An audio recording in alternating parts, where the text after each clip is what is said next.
Hello friends, ಇವತ್ತಿನ ಕಥೆಯಲ್ಲಿ ಏನಾಯಿತು ಅಂತ ನೋಡ್ಕೊಂಡು ಬರೋಣ ಬನ್ನಿ. ರಚನಾ ರೆಡಿಯಾಗಿ ಕಾರಲ್ಲಿ ಹೋಗಿ ಕೂತ್ಕೋತಾಳೆ. ಆಗ ಬಾಲ ಬಂದು, ರಚನಾ ಶೂಟಿಂಗ್ ಹೊರಟಿದ್ದೀರಂತೆ ಅಂತಾನೆ. ಅದೇ ಒಂದು ಪೆಂಡಿಂಗ್ ಮೂವಿ ಕಮಿಟ್ಮೆಂಟ್ ಇತ್ತಲ್ಲ, ಇವತ್ತು ಡೇಟ್ ಕೊಟ್ಟಿದ್ದೀನಿ ಅಂತಾಳೆ ರಚನಾ. ಇಫ್ ಯು ಡೋಂಟ್ ಮೈಂಡ್, ನಾನು ನಿಮ್ಮ ಜೊತೆ ಬರ್ಬೋದಾ? ನಿಮ್ಮನ್ನು ಲೈವ್ ಆಗಿ ಆ್ಯಕ್ಟಿಂಗ್ ಮಾಡೋದು ನೋಡಬೇಕು ಅಂತ ನನಗೆ ಆಸೆ ಅಂತಾನೆ ಬಾಲ.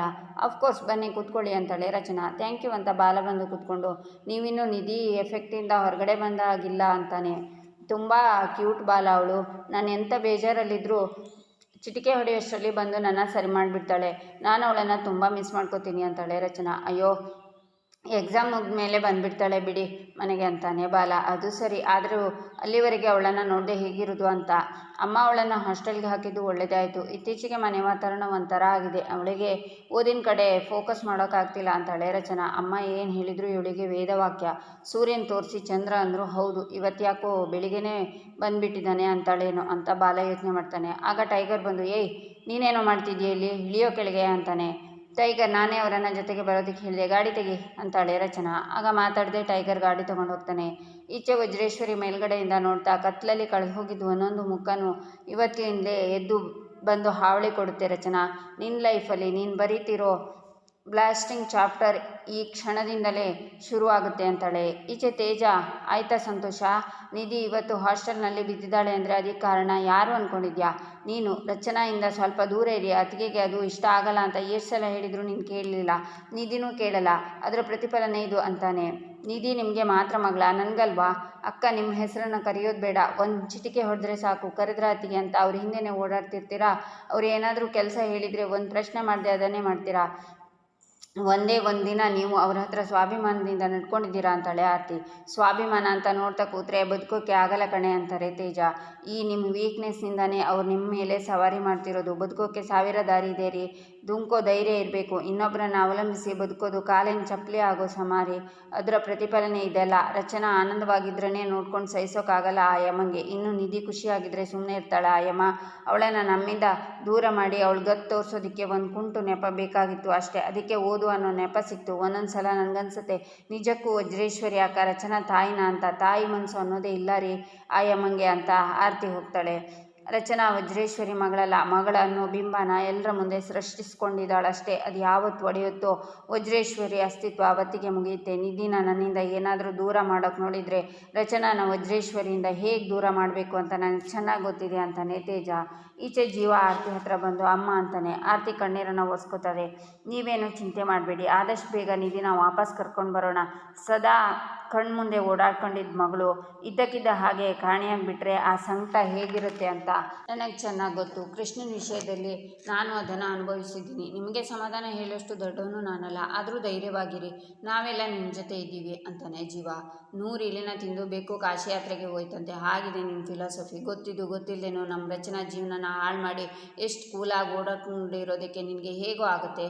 ನಿನಗೆ ಮನಸ್ಸಾಕ್ಷಿ ಅನ್ನೋದೇ ಇಲ್ವಾ? ನನ್ನ ಜೊತೆ ಬಾ ಇಲ್ಲಿ ಅಂತ ಜೀವನ ಕರ್ಕೊಂಡೋಗಿ ಆ ಮದುವೆ ಶಾಸ್ತ್ರ ವಿಡಿಯೋನ ತೋರಿಸ್ತಾರೆ ಆರತಿ. ಈಚೆ ವಜ್ರೇಶ್ವರಿ ತೇಜನ ಹತ್ರ, ಇದು ಈ ತಿಂಗಳ ಸ್ವೀಟ್ ಬಾಕ್ಸ್, ಸಂಬಂಧಪಟ್ಟವರಿಗೆ ಕರೆಕ್ಟಾಗಿ ತಲುಪಿಸ್ಬಿಡು ತೇಜ ಅಂತಾಳೆ.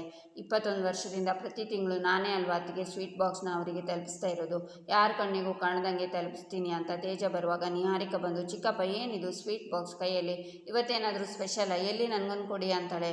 ಸ್ವೀಟ್ ಅಲ್ಲ ನಿಹಾರಿಕ ಅಂತಾನೆ ತೇಜ. 1 ಪೀಸ್ ಕೊಟ್ಟರೆ ಕರ್ಗೋಗ್ತೀರಾ ಅಂತಾಳೆ ನಿಹಾರಿಕ. ಹೇಳಿದ ಅರ್ಥ ಆಗಲ್ವಾ, ಸುಮ್ಮನೆ ಹೋಗು ಅಂತ ತೇಜ ಹೋಗ್ತಾನೆ. ದೊಡ್ಡಮ್ಮ, ಚಿಕ್ಕಪ್ಪನ ಕೈನಲ್ಲಿ ಸ್ವೀಟ್ ಬಾಕ್ಸ್ ಇತ್ತು, ಏನು ಸ್ಪೆಷಲ್ ಇವತ್ತು? ಒಂದೇ 1 ಪೀಸ್ ಕೊಡಿ ಅಂದರೂ ಕೊಡಲಿಲ್ಲ ಪುಣ್ಯಾತ್ಮ ಅಂತಾಳೆ ನಿಹಾರಿಕ. ಅದು ಸ್ವೀಟ್ ಅಲ್ಲ, ಅಟಮ್ ಬಾಂಬ್ ಅಂತ ವಜ್ರೇಶ್ವರಿ ಹೋಗ್ತಾಳೆ. ಈಚೆ ರಚನಾ ಶೂಟಿಂಗ್ ಸ್ಪಾಟಲ್ಲಿ ಇರ್ತಾಳೆ. ಸೀನ್ ಬಗ್ಗೆ ಎಲ್ಲ ಹೇಳಿ ಶೂಟ್ ಮಾಡೋಣ ಅಂತಾರೆ. ಆಯಿತು ಅಂತಾಳೆ ರಚನಾ. ಬಾಲ ನಿಂತ್ಕೊಂಡು, ಶೂಟಿಂಗ್ ಸೆಟ್ ಎಲ್ಲ ಕಾಮಾಗಿದೆಯಲ್ಲ, ಟೈಗರ್ ಫೋನಲ್ಲಿ ಮಾತಾಡೋದನ್ನು ಕೇಳಿ ನಾನು ಅನುಮಾನ ಪಟ್ಟಂಗೆ ಏನೂ ಇಲ್ವಲ್ಲ, ಏನಾದರೂ ಮಿಸ್ ಹೊಡಿತಿದ್ಯಾ ನನಗೆ ಗೊತ್ತಿಲ್ಲದಂಗೆ ಅಂತ ಯೋಚನೆ ಮಾಡ್ತಾನೆ. ಬಾಲ, ಇಲ್ಲಿ ಬನ್ನಿ ಕೂತ್ಕೊಳ್ಳಿ ಅಂತಾಳೆ ರಚನಾ. ಬಾಲ ಬಂದು ಕೂತ್ಕೋತಾನೆ. ಡಿಟೆಕ್ಟಿವ್ ಥರ ನಿಂತಿದ್ರಿ ಅಂತಾಳೆ ರಚನಾ.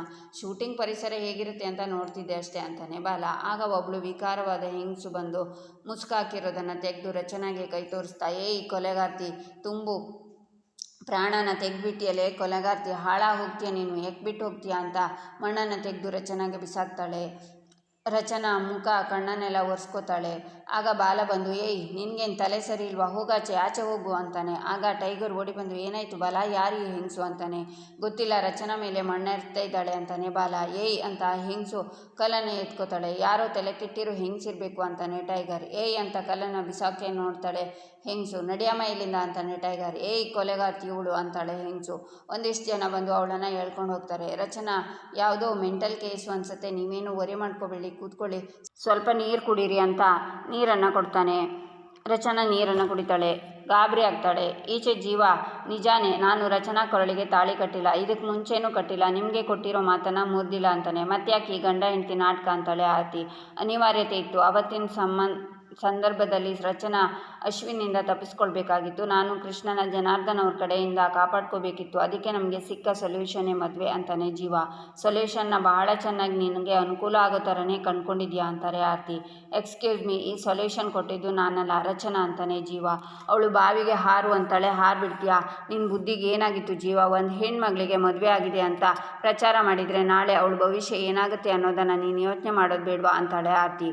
ಯೋಚನೆ ಮಾಡುವಷ್ಟು ಟೈಮ್ ಕೊಡಲಿಲ್ಲ ನಿಮ್ಮ ಮಗಳು, ಅವಳಿಗೆ ಅವಳೇ ತಾಳಿ ಕಟ್ಕೊಂಡು ಕೋರ್ಟ್ಗೆ ಬಂದು ಅನೌನ್ಸ್ ಮಾಡೇ ಬಿಟ್ಲು, ನಾನು ಜೀವ ಗಂಡ ಹೆಂಡತಿ ಅಂತ. ಏನು ಮಾಡಬೇಕು ಅಂತ ನನಗೆ ಗೊತ್ತಾಗಲಿಲ್ಲ ಅಂತಾನೆ ಜೀವ. ಅದಾದಮೇಲಾದರೂ ಹೀಗಾಗಿದೆ ಅಂತ ನೀನು ಬಂದು ನಮಗೆ ಹೇಳ್ಬೋದಾಗಿತ್ತಲ್ಲ ಅಂತಾಳೆ ಆರತಿ. ಯಾರಿಗೆ ಹೇಳಿ, ಹೆತ್ತ ಮಗಳೇ ಹಾಸ್ಟೆಲ್ಗೆ ಸೇರೋ ವಿಷಯ ಗೊತ್ತಿಲ್ಲದೆ ಇರೋ ಹೆಲ್ಪ್ಲೆಸ್ ತಾಯಿ ನಿಮಗೂ ವಜ್ರೇಶ್ವರಿ ಏನು ಹೇಳಿದ್ರು ಅದಕ್ಕೆ ತಲೆ ಕೊಡೋ ನಿಮ್ಮ ಯಜಮಾನ್ರಿಗೂ ಯಾವ ಕ್ಷಣದಲ್ಲಿ ಹೇಗಿರ್ತಾರೆ ಅಂತ ಗೊತ್ತಿಲ್ಲದೆ ಇರೋ ಮನೋಹರ್ ಅವರಿಗ ಅಂತಾನೆ ಜೀವ. ನಾವು ಹೆಲ್ಪ್ಲೆಸ್ ಸ್ಟ್ರಾಂಗು, ಇದು ನಮ್ಮನೆ ವಿಷಯ, ನೀನು ನಡೆದಿರೋದೇನು ಅಂತ ನನಗಾದರೂ ಹೇಳಬೇಕಾಗಿತ್ತು ತಾನೇ ಅಂತಾಳೆ ಆರತಿ. ಹೇಳಿದಿದ್ರೆ ಏನು ಮಾಡ್ತಿದ್ರಿ? ಕಳ್ಳಸ್ವಾಮಿಯಿಂದನೇ ರಚನಾ ಕೆಂಡ ತುಳಿತಾ ಇರೋದು ಅಂತ ಗೊತ್ತಾದ ಮೇಲೂ ಕೂಡ ನಿಮ್ಮ ಕೈನಲ್ಲಿ ಏನು ಮಾಡೋಕ್ಕಾಯ್ತು? ಇದೆಲ್ಲ ಗೊತ್ತಾಗಿನೇ ರಚನಾನ ಕಾಪಾಡೋದಕ್ಕೆ ವಜ್ರೇಶ್ವರಿಗೆ ನಾನು ಟಕ್ಕರ್ ಕೊಡೋದಕ್ಕೆ ರೆಡಿಯಾಗಿರೋದು. ರಚನಾ ಭವಿಷ್ಯದ ಬಗ್ಗೆ ನಿಮಗಿಂತ ಜಾಸ್ತಿ ಕನ್ಸರ್ನ್ ನನಗಿದೆ. ಪ್ರಾಬ್ಲಮ್ನ ಸಾಲ್ವ್ ಮಾಡಿ ಅವರಿಗೊಂದು ಒಳ್ಳೆ ಬದುಕನ್ನು ಕಟ್ಕೊಡೋದು ನನ್ನ ಜವಾಬ್ದಾರಿ. ನೀವು ನನ್ನ ನಂಬಿ ಇಲ್ವಾ? ನಿಮ್ಮ ಮನೆ ಮಂದಿಗೆಲ್ಲ ಹಾಕಿ ತೋರಿಸಿ ರಚನಾನ ತಗೊಂಡು ಹೋಗಿ ಆ ಅಶ್ವಿನ್ ತಲೆ ಕಟ್ಟಲಿ ಅಂತಾನೆ ಜೀವ. ಆಗ ತೇಜ ಅಲ್ಲೇ ಬಂದು ಫೋನಲ್ಲಿ ಎಷ್ಟು ಸಲ ಹೇಳಬೇಕಯ್ಯ ನಿನಗೆ, ಪೇಮೆಂಟ್ ಜಾಸ್ತಿ ಮಾಡೋಕ್ಕಾಗಲ್ಲ, ವಜ್ರೇಶ್ವರಕ್ಕೆ ಏನು ಅವ್ರ ಕೆಪಾಸಿಟಿ ಏನು ಅಂತ ಗೊತ್ತಿಲ್ಲದೆ ಮಾತಾಡ್ತಿದ್ಯಾ, ನಿಮಿಷದಲ್ಲಿ ಹೊಸ್ಕಾಕ್ಬಿಡ್ತಾರೆ ನಿನ್ನ ನೋಡಯ್ಯ. ನಿಮ್ಮ ಫ್ಯಾಮಿಲಿಗೆ ರಚನಾ ವಿಷಯ ಗೊತ್ತಿದೆ ಅಂತ 21 ವರ್ಷದಿಂದ ತಿಂಗಳು ನಿಮಗೆ ಹಣ ಕೊಡ್ತಿರೋದು. ಇಷ್ಟು ವರ್ಷ ರಚನಾನ ವಿಷಯ ಯಾರ ಹತ್ರನೂ ಬಾಯಿ ಬಿಡದೆ ದುಡ್ಡು ಮಾಡ್ಕೋತಾ ಇದ್ದೀರಾ. ಇನ್ನು ಮುಂದೆನೂ ಹಾಗೆ ಇದ್ಬಿಡಿ, ಯಾವ ಗಲಾಟೆನೂ ಬೇಡ, ಓಕೆ, ಬಂದು ದುಡ್ಡು ತಗೊಂಡು ಹೋಗು ಅಂತ ಆಚೆಗೆ ಹೋಗ್ತಾನೆ. ಅದನ್ನು ಕೇಳಿ ಆರತಿ ಜೀವ ಶಾಕ್ ಆಗ್ತಾರೆ. ಈಚೆ ಬಾಲ, ರಚನಾ ಈಗ ಬೆಟರ್ ಅನ್ನಿಸ್ತಿದ್ಯಾ ಅಂತಾನೆ. ಜೀವ ಹೇಳ್ಕೊಟ್ಟಿದ್ದ ಟೆಕ್ನಿಕ್ಕು ಚೆನ್ನಾಗೇ ವರ್ಕ್ ಆಗುತ್ತೆ ಬಾಲ ಅಂತಾಳೆ ರಚನಾ. ಆ ವಿಚಿತ್ರವಾದ ಹೆಂಗಸು, ಅವಳ ಮುಖ ಯಪ್ಪ ಮೈಯೆಲ್ಲ ನಡುಗೋಯ್ತು ಅಂತಾಳೆ. ಅವಳ ಬಗ್ಗೆ ತಲೆ ಕೆಡಿಸ್ಕೋಬೇಡಿ, ಅವಾಯ್ಡ್ ಮಾಡಿ. ರಕ್ಷಿತಾ ಅವತ್ತು ಮನೆಗೆ ಬಂದಾಗ ಸಖತ್ತಾಗಿ ಒಂದು ಕತೆ ಹೇಳ್ದ ಅಂತ ಅವತ್ತು ಜೀವ ನೀರು ಟ್ಯಾಂಕಿ ಮೇಲೆ ನಿಂತಿದ್ದು ರಚನಾ ಓಡಿ ಬೇಡ ಜೀವ ಅಂತ ಕೂಗ್ತಾ ಹೋಗ್ತಾ ಇರೋದು ಅದನ್ನೆಲ್ಲ ಹೇಳಿ ಜೋರಾಗಿ ನಗ್ತಾನೆ. ಆಗ ರಚನಾ ಶೂಟಿಂಗಿಗೆ ಹೋಗ್ತಾಳೆ. ಈಚೆ ಗಿರಿ ಲಲಿತಾ ಅವ್ರ ಹತ್ರ ಬಂದು ಅಂಗಡಿಯವನಿಗೆ ಒಡವೆ ಕೊಡೋದಕ್ಕೆ ಹೇಳಿದ್ರಂತಲ್ಲ, ಅವನು ಕೊಟ್ಟು ಕಳಿಸಿದ್ದಾನೆ ಅಂತಾನೆ. ಸಂಕ್ರಾಂತಿ ಹಬ್ಬಕ್ಕೆ ಕೃಷ್ಣಂಗೆ ಗಿಫ್ಟ್ ಕೊಡೋಣ ಅಂತ ಒಡವೆ ಆರ್ಡರ್ ಮಾಡಿದ್ದೆ, ಅವನು ಇವಾಗ ಕಳಿಸ್ಕೊಟ್ಟಿದ್ದಾನೆ ಅಂತಾರೆ ಲಲಿತಾ. ಮತ್ತೆ ಸಿಗ್ತೀನಮ್ಮ ಅಂತ ಹೋಗ್ತಾನೆ ಗಿರಿ. ಆಗ ಜನಾರ್ದನ್ ಬಂದು ಕೌನ್ಸಿಲರ್ ಶಾಸ್ತ್ರಿ ನನ್ನ ಮೇಲೆ ಕಂಪ್ಲೇಂಟ್ ಕೊಟ್ಟಿದ್ದಾನಂತೆ, ನನ್ನ ಲೈಸೆನ್ಸ್ನ ಸಸ್ಪೆಂಡ್ ಮಾಡಿದ್ದಾರೆ ಅಂತಾರೆ. ಒಳ್ಳೆಯದಾಯಿತು, ಇನ್ಮೇಲಾದರೂ ಕೇಸು ಪಾಸು ಅನ್ನೋದಿಲ್ಲದೆ ಜೀವ ಕೃಷ್ಣ ನೆಮ್ಮದಿಯಾಗಿರ್ಬೋದು ಅಂತಾರೆ ಲಲಿತಾ. ಗಂಡಂಗೆ ಅವಮಾನ ಆದರೆ ಸಂತೋಷ ಪಡೋ ಜಗತ್ತಿನ ಮೊದಲನೇ ಹೆಂಡತಿ ನೀನೇ ಇರಬೇಕು ಅಂತಾರೆ ಜನಾರ್ದನ್. ಸ್ವಂತ ಮೊಮ್ಮಗಳನ್ನೇ ಕಿಡ್ನಾಪ್ ಮಾಡಿಸೋ ಜಗತ್ತಿನ ಮೊದಲನೇ ತಾತ ನೀವೇ ಇರಬೇಕು. ಜೀವ ಒಳ್ಳೆಯವನಾಗಿರೋದಕ್ಕೆ ನಿಮ್ಮನ್ನು ಸುಮ್ಮನೆ ಬಿಟ್ಟಿದ್ದಾನೆ, ಇಲ್ಲ ಅಂದರೆ ನೀವು ಜೈಲಲ್ಲಿ ಇರ್ತಾಯಿದ್ರಿ, ನಿಮಗೆ ಯಾವಾಗ ಒಳ್ಳೆ ಬುದ್ಧಿ ಬರುತ್ತೋ ಗೊತ್ತಿಲ್ಲ ಅಂತ ಲಲಿತಾ ಹೋಗ್ತಾರೆ. ವಜ್ರೇಶ್ವರಿ ಮೋಸದಿಂದ ಹೀಗಾಯಿತು, ಅವಳಿಗೆ ಸರಿಯಾಗಿ ಕೊಡ್ತೀನಿ ಅಂತ ಹೇಳ್ತಾರೆ ಜನಾರ್ದನ್. ಈಚೆ ತೇಜ ಕಾರ್ ಹತ್ರ ನಿಂತ್ಕೊಂಡು ಯಾರಿಗೋ ಕಾಯ್ತಾ ಇರ್ತಾನೆ. ಆರತಿ ಜೀವ ಅಡ್ಡ ನಿಂತ್ಕೊಂಡು ನೋಡ್ತಾ ಯಾರಿಗೋ ಕಾಯ್ತಾ ಇರೋ ಹಾಗಿದೆಯಲ್ಲ ಅಂತಾರೆ ಆರತಿ. ಹಾಂ, ಫೋನಲ್ಲಿ ಹೇಳ್ತಿದ್ರಲ್ವಾ ರಚನಾ ರಹಸ್ಯ ಅಂತ, ಆ ವ್ಯಕ್ತಿಗೋಸ್ಕರ ಕಾಯ್ತಿದ್ದಾರೆ ಅನಿಸುತ್ತೆ ಅಂತಾನೆ ಜೀವ. ಆಗ ಒಬ್ಬ ವ್ಯಕ್ತಿ ಬಂದು ತೇಜಗೆ ಶೇಕ್ ಹ್ಯಾಂಡ್ ಮಾಡಿ ನಮಸ್ಕಾರ ಬಾಸ್ ಅಂತಾನೆ.